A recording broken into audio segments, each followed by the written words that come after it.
In 2022, one of the leading causes of death for teens and young adults was suicide. Bonheur Children's Hospital has treated patients as young as 5 years old for self-injury, suicidal thoughts, and suicide attempt. Those who attempt or die by suicide do so because they cannot imagine a better day. For more than 71 years, the journey to a healthier childhood has led thousands of children and their families to Bonheur. That's why Bonheur was one of only 16 hospitals in the country selected to develop a pediatric-specific approach to the youth mental health crisis through a grant made possible by Children's Hospital Association, Cardinal Health, and Zero Suicide. Bonheur's program is called Hope Journey.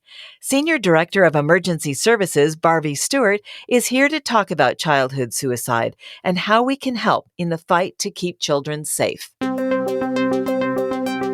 Welcome to the Peds Pod by Bonheur Children's Hospital. I'm your host, Maggie McKay. Welcome, Barbie. Thank you so much for being here. Hi, Maggie. Thank you so much for having me here today. These statistics and facts are so alarming and a very sad reality. For the caregivers listening, what are some warning signs that they should look out for in their child? It really varies a lot based on specific children and adolescents. In a short answer, I would say really any noticeable changes in behavior outside of an adolescent's norm, as well as paying attention to any major life events that may have occurred. Specifically, some of the behavior changes might include or look like little interest or pleasure in doing things that they once enjoyed, feeling down, depressed, or hopeless. If they're having trouble falling asleep or if they're sleeping too much, they may be feeling tired and having low energy. They may be having a low appetite or eating too much or more than they used to. Specific comments about feeling like a failure, letting people down, having trouble concentrating, if they seem fidgety or restless or on the other end of the spectrum, moving and speaking slowly. And then some of those major life events to pay attention to are experiencing divorce, death of a family member, moving and changing schools, possibly relationship breakups or loss of friendships, bullying or exposure to violence. And what action should a caregiver take once they see these warning signs? Honestly, I think the most important thing is having open, honest conversations with your children or those children who are in your life. Ask direct questions about feelings, thoughts, and experiences. And then it's very important that whatever it is that they might say or share with you, that you do not react with judgment, defensiveness, or dismissiveness. You can really work with your child or adolescent on what their specific triggers may be, what actions that you can do that feel supportive to them, or how you can support them in the way that they need, and really talking about who their support systems might be and what are the healthy coping mechanisms. I think it's also important to really consider your own mental health and well-being and lead by example. So for my own personal experience, it was my 5-year-old who identified a time in my life that I needed to reach out for help. I had suffered several significant losses in a row, and I found that I was experiencing signs of depression that I had not even admitted to myself at that time. And I was really just working to kind of just keep swimming, so to speak, when one night during bedtime prayers, he prayed to God that he would help mommy feel better. And so I kind of looked at him. I wasn't feeling sick, and I wasn't sure where that was coming from. And I told him, "Mommy's not sick, buddy." And he looked me in the eyes, took my face in his sweet little hands, and he said, "I know your body isn't sick, Mommy, but I really wish your head could feel better." And it was just a very big reminder to me that our kids are watching us, and they're taking their cues on how to address their mental and emotional well-being from the adults in their lives. And that's at 5 years old. Yes. I mean, they're watching everything we do, right? We teach them how to interact with the world, and they're paying attention. So I think it's a big deal that we make sure we're modeling those behaviors that they also need to model. Absolutely. We mentioned Bonheur has cared for very young children for self-injury attempts. What are you seeing in your emergency department, and what's contributing to the increase of suicide risk for this population and teens? So there has been a very large increase and really at an alarming rate. I think it's a multifaceted issue, but one of the biggest things is that the youth mental health crisis right now is considered by many to be a secondary pandemic to the COVID-19 pandemic. So we all know that socializing allows youth to build skills that help them be confident and autonomous, and those social interactions help them develop self-esteem and build resilience toward the unknown, and eventually create connections that make social interactions less scary. So instead of getting to experience really that normal childhood and socializing, our youth were pulled out of social circles overnight. They were facing a scary worldwide pandemic, just as everyone else was, a complete change in their routine, difficult educational challenges, and then when it was all over, we pushed them right back into their previous environments with very little time to adjust to it all. So this time was extremely stressful and frightening for adults, but even more so for those who were in their formative years and maybe hadn't built up those coping mechanisms to fall back on. So then when you couple those life-changing few years with access to information and exposure to violence that's a click away of a button, along with a lot of unrealistic depictions of ideal clothing and body image and talents and relationships that they're inundated with every day in their social media, you have a very serious recipe for disaster there. So additionally, there's been a stigma surrounding health issues, or especially mental health issues, that make individuals reluctant to share their struggles. So I think this is why it is so imperative that we start changing that conversation surrounding mental health and normalize talking about our feelings, our struggles, and our mental well-being. Definitely. I was just talking to a friend yesterday, and she was telling me how her little guy, during the pandemic, he was in first grade. So now, he's in third, maybe fourth.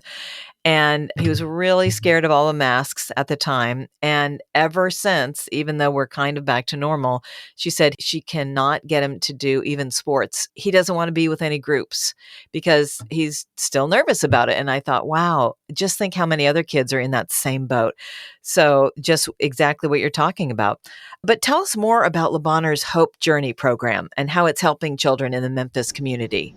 Yes, and I'm very excited about this. So Bonheur really has that long-standing mission and reputation in the community as an advocate and medical provider for youth and their families. So we have a history of providing hope and support to families in their darkest days, especially when it comes to medical diagnoses and procedures. However, behavioral and mental health has never really been our specialty or focus area of expertise. And quite frankly, it's not really our mission at this time to become that expert because there are so many resources in the community to provide that expertise. However, what we have been discovering and really identifying is that when the patients and families we serve really don't know where else to turn, but that they know they need help, they often turn to us. And it became more and more clear to us that we never wanted to be a closed door. If you showed up on our doorstep for any reason, whatever the issue was that you were bringing with you, we feel like it is our responsibility to make sure we can connect you with people who can help. So the vast numbers of individuals who die by suicide really make that attempt within an hour of first deciding to do so. And that is a staggering statistic to me. From the time someone decides that they do not have enough hope to keep living to the time that they do something about it is about an hour. And this is even further decreased in children and adolescents because they tend to be more impulsive. And so through the Hope Journey, what we recognize is that we cannot wait until someone's in a crisis because we might not have time to intervene or help. And so we are going to be implementing universal depression screening. So whatever reason a patient makes contact with us, we are going to go ahead and screen them for those early signs of depression and risk. And that way we can intervene and support an individual at risk for suicide attempt well before they reach that point of hopelessness. Suicide is often thought of, and it's another stigma related to it, as a very selfish act, that they didn't think enough about the people in their lives, when in reality, it is completely an act of hopelessness. They cannot, in their minds, picture a day or a moment that is going to be any better than what it is right now. They can't think outside of that just despair that they're in. And so we want to make sure that we can intervene well before they reach that point. So that's really our first aim. Our other aims are really to bring awareness to the issue, start changing that conversation surrounding suicide so it doesn't have the stigma attached to it, because it really is just another health issue that people might need to have support or medication or therapy or whatever it may be. We also really want to advocate for community resources. And so we talk to the government and we talk to those who might be able to give us grant money or other community resources that are there. And we partner with those groups and agencies to make sure that every individual, no matter their socioeconomic status or where they live or what their family life is like or what their background is, that they will have those same accesses to resources that others have. It's so heartbreaking to think that young children are so hopeless at that young age. But thank goodness for programs like Hope Journey. What other resources are available to families, and when should parents reach out to their healthcare provider?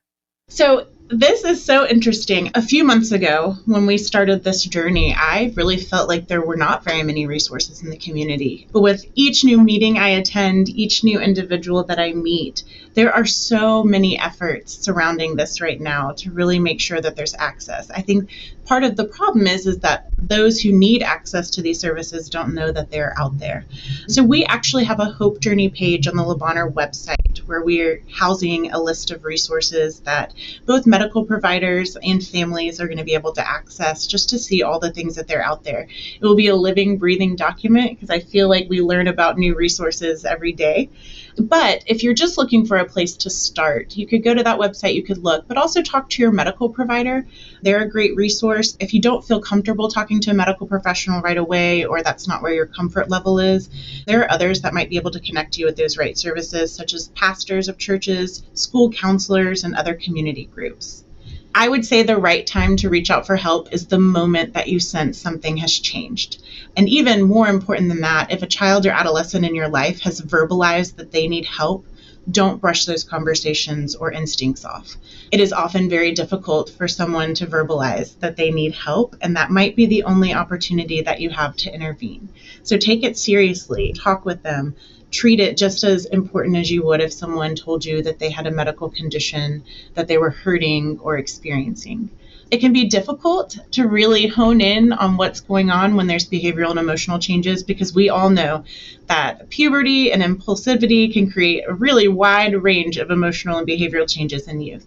But remember that you know your child better than anyone, and so really trust those instincts that you have if you're noticing a change in them. Barbie, this has been so informative, and I know we could talk a lot longer if we had the time, but in closing, is there anything else you'd like to add? I just want to say that it's going to take all of us to fight against childhood suicide and really help these individuals hold on to hope. They are often experiencing a time when they don't even know how to hold on to any hope for themselves. So I encourage you that together we can hold on to that hope to them until they're able to hold on to it for themselves.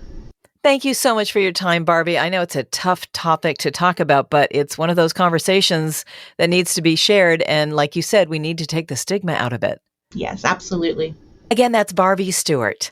Do you know someone that needs help? Call or text the 988 Suicide and Crisis Lifeline if you're experiencing mental health related distress or are worried about a loved one who may need crisis support. 988 is confidential, free, and available 24/7, 365. If you found this podcast helpful, please share it on your social channels and check out our entire podcast library for topics of interest to you. This is the Peds Pod by Le Bonheur Children's Hospital. Thank you for listening.